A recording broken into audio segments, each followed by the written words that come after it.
ഈ റമദാൻ മാസത്തിലൊക്കെ ഞാനിപ്പോൾ നമ്മളെ സുഹൃത്തുക്കളായ ആളുകളോടൊക്കെ ഞാൻ സുഹൃത്തുക്കളായ കുടുംബത്തിലുള്ള സ്ത്രീകളോടൊക്കെ ചോദിക്കാറുണ്ട്, നിങ്ങളുടെ ബഡ്ജറ്റ് റമദാനിന് കൂടുതലാണോ കുറയലാണോ?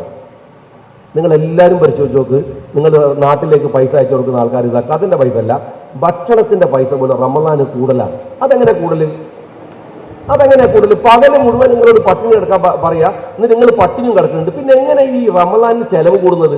എനിക്ക് മനസ്സിലായിട്ടില്ല, അതിന്റെ ഒരു സയൻസ് മനസ്സിലായിട്ടില്ല, ഇന്ന് വരെ മനസ്സിലായിട്ടില്ല.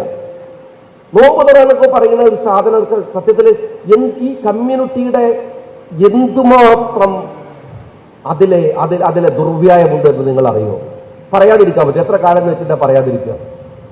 കോഴിക്കോടങ്ങളിൽ നേതാക്കന്മാരൊക്കെ ആയിക്കഴിഞ്ഞ് ഞങ്ങൾ അറിയോ, കുടുംബത്തിന്റെ കൂടെ ഒരു ദിവസം നോമ്പുറക്കാൻ പോലും പറ്റൂല. എല്ലാവരുടെയും നോമ്പുറയാണ്.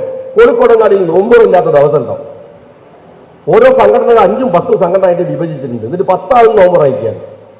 എല്ലാത്തിലും ഞാൻ പറഞ്ഞു, എല്ലാവരും കൂടെ ഒരു ദിവസം നോമ്പുറ നടത്തിയിട്ട് ഒറ്റ ബാനർ ഇങ്ങനെ മാറ്റി മാറ്റി വെച്ചാൽ പോരെ. കാരണം എല്ലാത്തിലും പങ്കെടുക്കുന്ന ഒരേ ആൾക്കാർ തന്നെയാണ്, ഒരേ കോലം, ഒരേ വേഷം, ഒരേ ആൾക്കാർ. എന്നാ പിന്നെ ബാനർ ഇങ്ങനെ മാറ്റി വെച്ചിട്ട് ഒരു ദിവസം കൊണ്ട് തീർത്തൂടെ?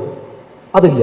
എല്ലാവരും നോമ്പുറന്റെ ഗൾഫിലാണെങ്കിൽ അതിനേക്കാൾ അപ്പുറമാണ് നോമ്പുറ എന്ന് പറയുന്നത്.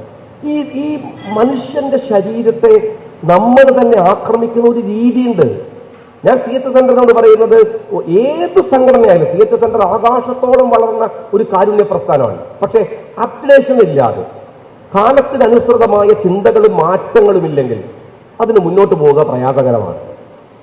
CH സെന്ററിൽ അനിവാര്യമായി ഉണ്ടാകേണ്ടുന്ന മാറ്റം കൂടെ ഞാൻ പറഞ്ഞിട്ടില്ലെങ്കിൽ ഞാൻ എന്നെ ഇവിടെ സംസാരിക്കാൻ വിളിക്കുന്ന ഒരു യോഗ്യതയുടെ വിഷയം ഉണ്ടാകുന്നതാണ്. വെറുതെ പിന്നെ എന്താണ് വന്നിട്ട് ഇങ്ങനെ നിൻപൃഷ്ടം എൻപൃഷ്ടം ഞാൻ ഞങ്ങളെ കുറിച്ച് നന്നാക്കി പറയും, നിങ്ങളിനെ കുറിച്ച് കുറെ നന്നാക്കി പറഞ്ഞു പോകാന്ന് അറിയുന്നതല്ലോ ഇതിന്റെ ബാധ്യത. അതുകൊണ്ടാണ് ഞാൻ പറയുന്നത്, കൃത്യമായ അപ്ഡേഷൻ.